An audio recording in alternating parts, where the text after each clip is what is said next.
We are officially at red alert. Stop looking at the 5-minute charts. Stop looking at the RSI. Stop looking at the noise. What is happening today, January 6, 2026, is not a market correction. It is not a healthy pullback. It is not a trading opportunity. It is a war. And today, we have received the first official confirmation that the western front of this war is collapsing. Ladies and gentlemen, Asian guy here known as John Ben from Currency Archive. For years, we have been the resistance. We have been the ones shouting into the void, telling the world that the price of silver was a lie, that the vaults were empty, and that the banks were naked short. They laughed at us. They called us conspiracy theorists. They told us that silver was a pet rock and that we should just buy tech stocks and be quiet. But today, the laughter stopped. Today, the enemy didn't just blink, they surrendered. We need to talk about Bank of America. We are not talking about a small regional bank. We are not talking about a YouTube blogger. We are talking about one of the largest, most powerful, and historically most bearish financial institutions on the planet. This is the bank that has consistently shorted precious metals. This is the bank that has told its clients for a decade to avoid gold and silver like the plague. This is the Death Star of the market. And this morning, the Death Star lowered its shields and admitted defeat. Bank of America has officially capitulated. Let's look at the numbers they just put in black and white. For years, they told you gold was overvalued at $2,000. Now, their official target for the average price of gold is $4,538 per ounce, $4,508. That is more than double the old highs. That is a level that implies the complete destruction of the fiat currency system, and they went even further. They said that gold should no longer be a speculative hedge. They said it must constitute 20 to 30% of every single portfolio. Think about the magnitude of that shift. Traditionally, these banks recommend 0 to 5% allocation to metals. To go from 5% to 30% is not an adjustment. It is a panic move. It is a realization that the other 70% of the portfolio, the stocks and the bonds, is in mortal danger. But if you think the gold call is crazy, wait until you hear what they admitted about silver. This is the kicker. This is the smoking gun that proves the squeeze is inevitable. Bank of America looked at the historical ratios, they looked at the geological reality, and they finally did the math that we have been doing for years. They admitted that silver is coiled to explode. They didn't give a target of $80. They didn't give a target of $100. They said that based on the 2011 ratio, silver targets 135, but based on the 1980 ratio, they projected a target of $39 per ounce, $3,009. Let that sink in for a moment. The bank that helped suppress the price is now issuing research notes with a target of $39. Why are they doing this? Why now? Why, after years of bashing the metals, have they suddenly flipped the switch? They aren't doing it because they like you. They aren't doing it because they want you to get rich. They are doing it because they are trapped. They're looking at the same data we're looking at, and they see a catastrophe coming down the pipe that they cannot hide anymore. They know that the paper game, the ability to print infinite contracts to suppress the price, only works as long as there is some physical metal moving in the background to satisfy the delivery demands. But the physical metal is gone. In the same report, they quietly admitted the terrifying reality of the supply side. They acknowledged that global mining production is collapsing. They expect production to be down 2% this year. And it isn't just that the mines are producing less, it's that the cost to get the metal out of the ground is exploding. Energy costs are up, labor costs are up, equipment costs are up. The all-in sustaining cost for miners has skyrocketed, meaning that at $70, many mines were barely breaking even. But at $300, the economics work. Bank of America knows that the price must rise to incentivize production, or there will be literally zero silver available for the industrial economy. They are pre-positioning themselves. They want to be able to say, "We told you so," when the price goes vertical. They want to be on the right side of history when the squeeze happens. Even though they spent the last decade on the wrong side of the trade, this capitulation is the signal we have been waiting for. In every major bull market, there's a moment where the smart money stops fighting the trend and starts chasing it. That moment is today, when the biggest bear turns into the biggest bull. There's no one left to sell. The sellers have left the building. There's only a vacuum above us. And while Bank of America is looking at the charts and the mining reports, they are also looking east. They are looking at the real reason why the physical market is dried up. They are looking at the dragon that has just awoken from its slumber and decided to consume every ounce of metal on the periodic table. Because while the Western banks are writing reports, the Chinese government is taking action, we need to talk about the liquidity bomb that just detonated in Beijing. You cannot understand the panic at Bank of America until you understand the tsunami coming from the People's Bank of China. While the Western media is distracted by interest rate fractions and unemployment decimals, Beijing has just initiated the single largest monetary event in human history. We are not talking about a stimulus package. We are not talking about an infrastructure bill. We are talking about a liquidity injection so massive that it distorts the very fabric of the global economy. The numbers coming out of China this week are terrifying if you are holding dollars, but they are absolutely exhilarating if you are holding silver. Reports confirm that China has expanded its M2 money supply by 48 trillion. 48 trillion. To give you some context, that is roughly double the entire M2 money supply of the United States of America. Think about the inflation we saw in the US after they printed just 5 or 6 trillion during the pandemic. We saw prices skyrocket, we saw housing explode, we saw the cost of living double. Now imagine a monetary bomb nearly 10 times that size detonating in the Asian market.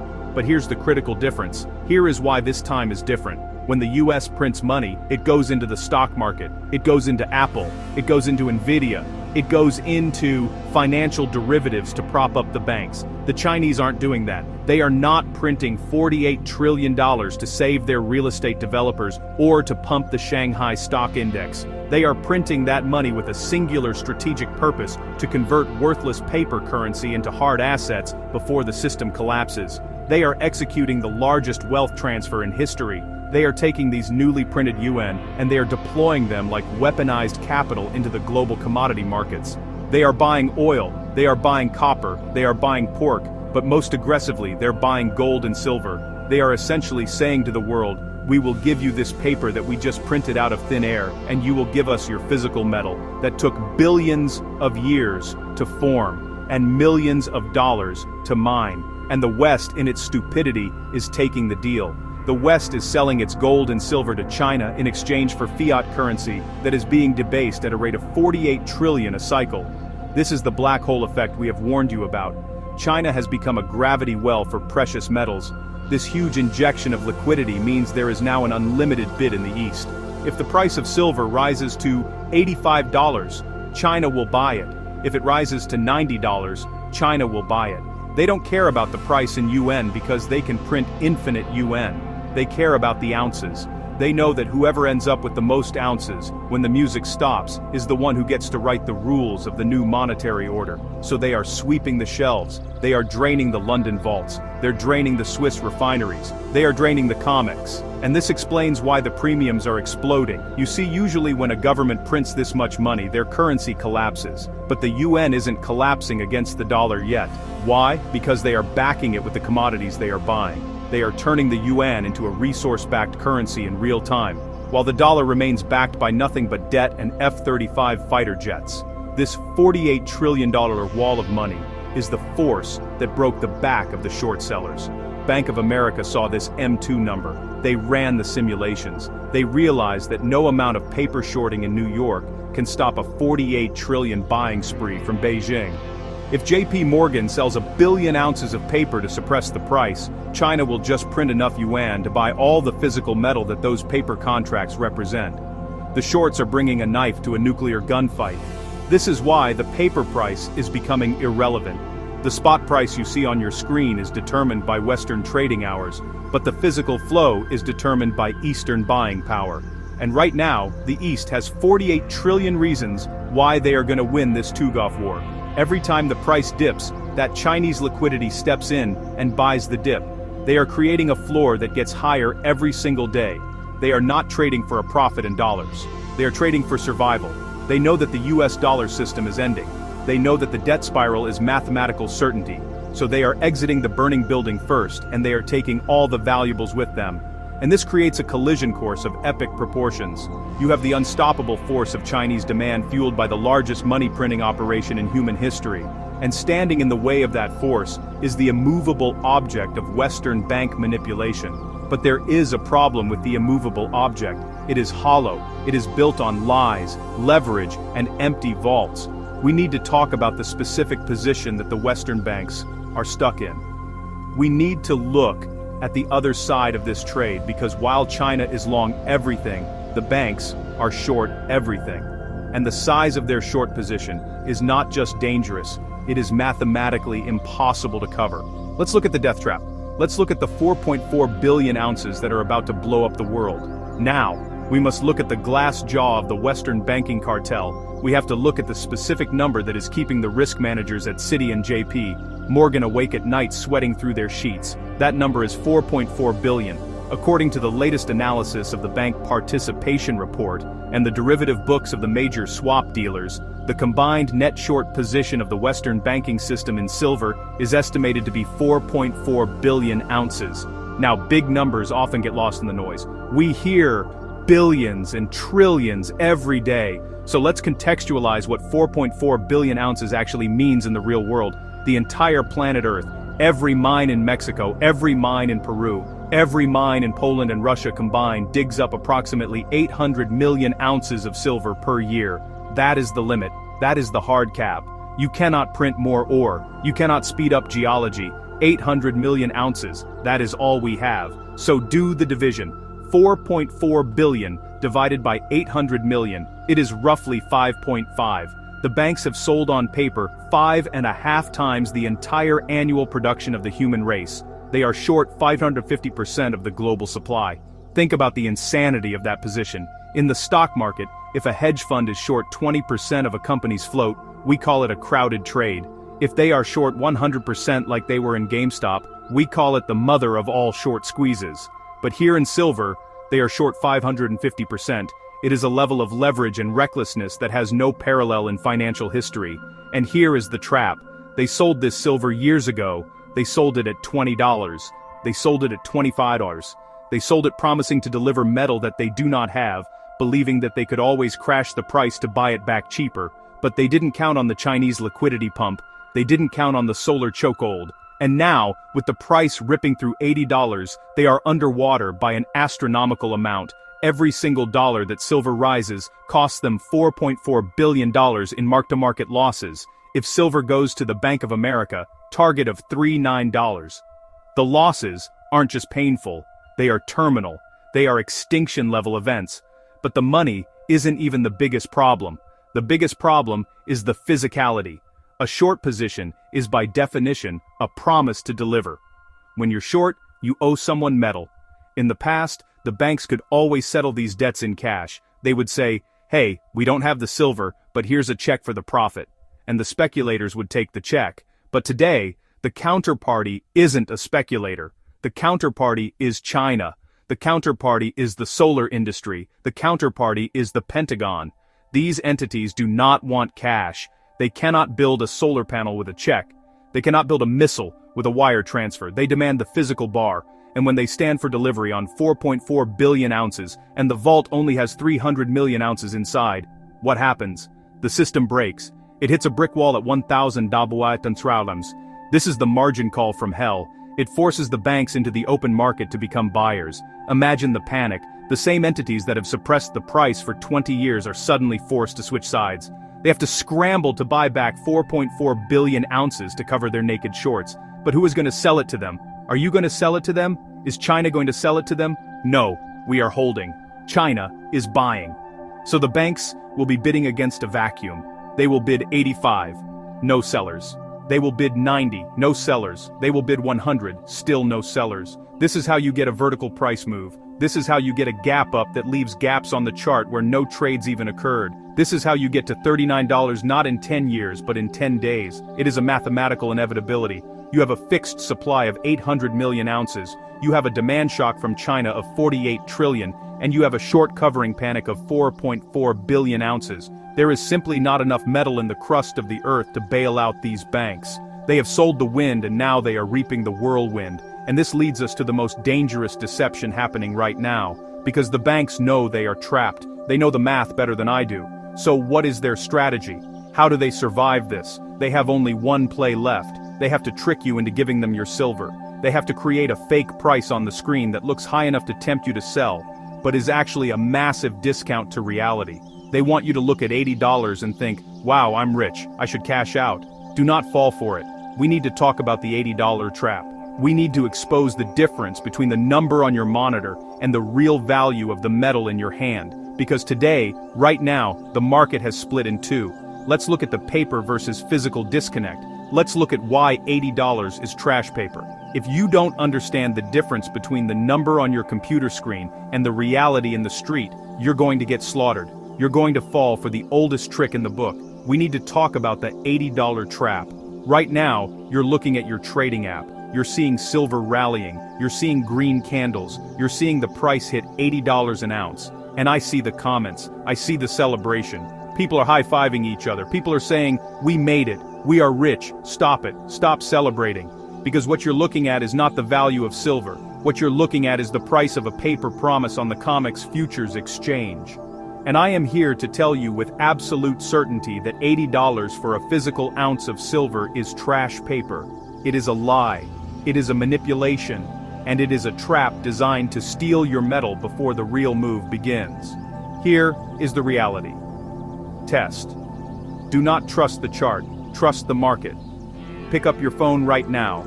Call your local bullion dealer. Call the big online retailers. Ask them to sell you a 1 American Silver Eagle for $80. Ask them to sell you a $10 bar for $80 an ounce. Do you know what they will tell you? They will laugh at you.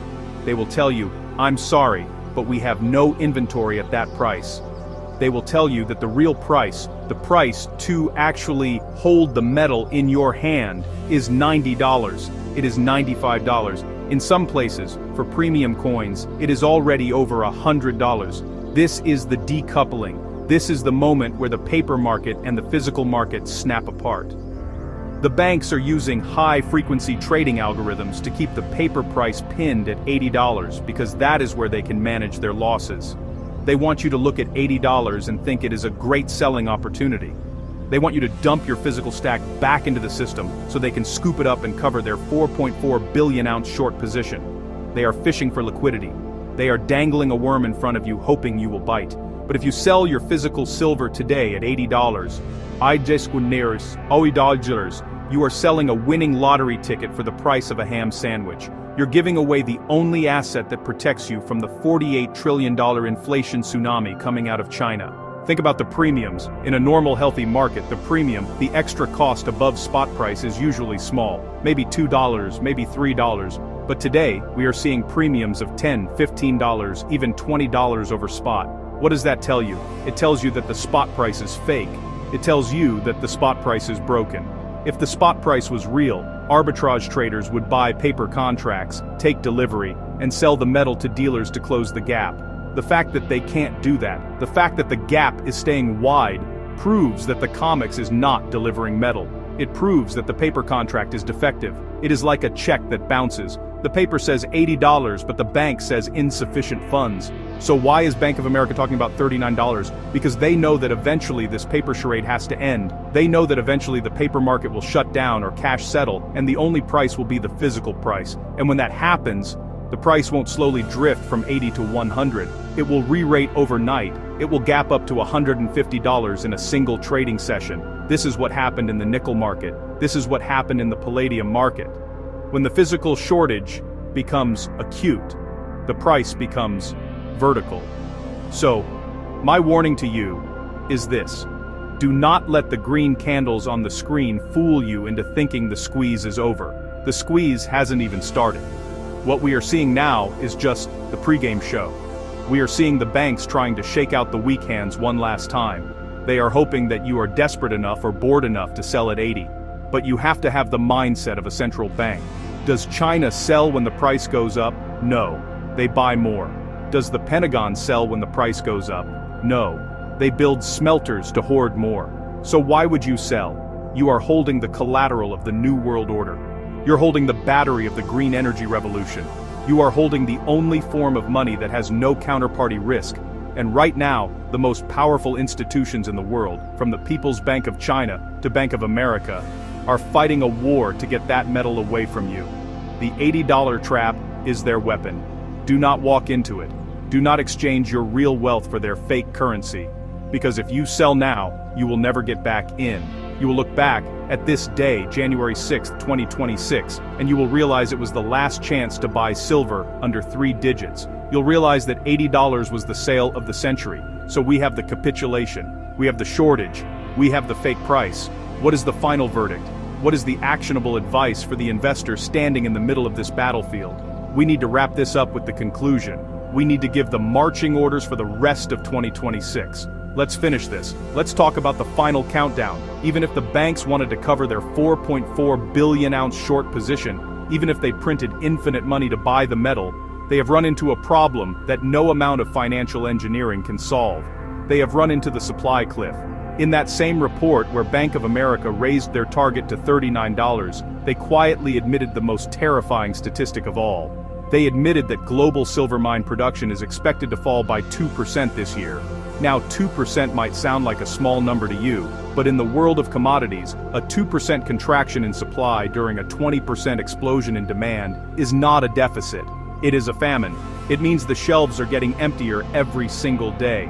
And here's the secret that the mining industry knows, but the Wall Street analysts are just figuring out: price does not create supply. This is the inelasticity trap. The bankers think that if the price of silver goes to $100, the miners will just turn a dial and produce more silver. They think it is like a factory. If you need more iPhones, you just run the assembly line for an extra shift. But a mine is not a factory. You cannot just turn up a mine. If silver hits $100 tomorrow, do you know how much extra silver will come out of the ground next week? 0.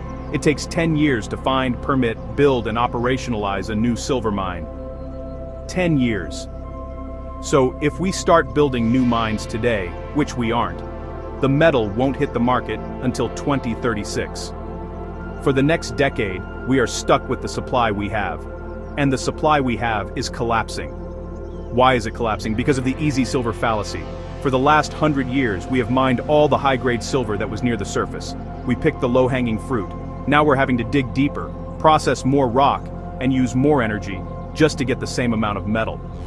Grade degradation is real. In 2005, you might get 15 ounces of silver per ton of rock. Today you're lucky to get 4 ounces. This means you have to mine 3 times as much rock to get the same ounce of silver. And mining rock requires diesel. It requires electricity. It requires labor. It's so, as energy prices rise, the cost to mine silver explodes. Bank of America knows this. They know that at $70 an ounce, half the mines in the world were barely profitable because of inflation. They know that the only way to keep the lights on is for the price to go to $300. And there is another layer to this geological nightmare. Most silver, nearly 70% of it, is not mined on its own. It is a byproduct. It comes out of the ground when you are mining for lead, zinc, or copper. This means that silver supply is held hostage by the economy. If we go into a global recession and the demand for lead and zinc drops, miners will shut down those mines. And guess what happens to the silver supply? It disappears. We could be in a situation where the demand for silver is skyrocketing because of solar panels and investment, but the supply is crashing because base metal mines are closing. It is the perfect storm of scarcity, a structural geological deficit that cannot be fixed with money. This is why Bank of America surrendered. They looked at the charts, they looked at the vaults, and then they looked at the mines, and they realized that there is no cavalry coming over the hill. There is no flood of new supply coming to save their short positions. The hole is real, the hole is deep, and the hole is getting wider. They realized that they are short 4 billion ounces of a metal that is becoming harder to find than gold. So they did the only rational thing left. They switched sides. They decided to stop fighting the geology and start riding the rocket.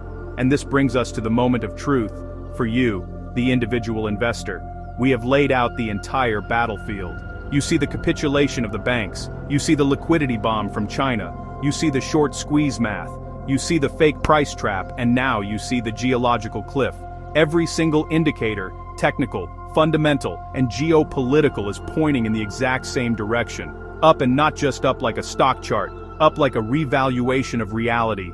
The time for analysis is over. The time for hesitation is over. We are now in the execution phase. The window to act is closing not by the day but by the hour. As we speak, the Asian markets are opening again. The premiums are ticking up. The inventory is disappearing. So, what is the final message? What is the go order for the army of silver stackers watching this video? We need to crystallize this into a single undeniable call to action. We need to end this report with the only words that matter right now. Let's go to the conclusion. Let's finish this war. We have spent the last few minutes dissecting the anatomy of a financial collapse. We have looked at the surrender of Bank of America, the monetary flood from China, the impossible math of the short positions, and the hard reality of the geological cliff. But all the data in the world is useless if you do not have the courage to act on it. The time for debate is over. The time for watching the market is over. The crash is here. And when I say crash, I do not mean the price of silver is going to crash. I mean the system is crashing. The mechanism that has allowed Wall Street to control the price of your labor and your savings for 50 years has finally snapped. The spread we are seeing today, the gap between the $80 paper price and the $100 physical reality, is not just an arbitrage opportunity.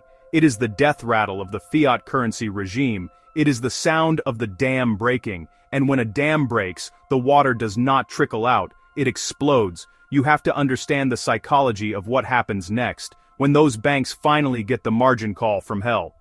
When they are forced to cover those 4.4 billion ounces, the price will not go up by 10%. It will not go up by 20%. It will go vertical. We are talking about a move of 100% overnight. We are talking about waking up tomorrow morning and seeing silver trading at $150 and then $200 by lunch. This is what happens when a 500-year-old asset is repriced to reflect 48 trillion of new money. It is a melt-up, and in a melt-up, the person holding the paper gets wiped out, and the person holding the metal becomes the new bank. So this is my final instruction to you. This is the go order for the resistance. Do not sell. I don't care if the screen says $85. I don't care if it says $90. Do not trade your sovereign wealth for their dying promises. Do not let them trick you into bailing them out. They are drowning, and they are begging you for a life vest. Do not give it to them. Let them drown in their own liquidity. Instead, if you can still find metal, if you can find a dealer who hasn't realized what is happening yet, or a neighbor who is asleep at the wheel, buy it. Buy the premium. Buy the scrap. Buy the junk silver. Clear the shelves because the window is closing. We are entering a period where silver will simply become unobtainium, yet you won't ask what is the price. You will ask, is there any left, and the answer will be no. Bank of America has given you the target $39. China has given you the catalyst $48 trillion. The geology has given you the guarantee. Production collapse. The universe is screaming at you to hold the line. We have won the argument. Now, we must win the war. The Western Front has collapsed. The enemy has capitulated. The road to triple digits is wide open. Do not waver. Do not blink. This is the moment we prepared for. This is the transfer of wealth. This is John Ben. The alert is red. The target is locked. Go, go, go.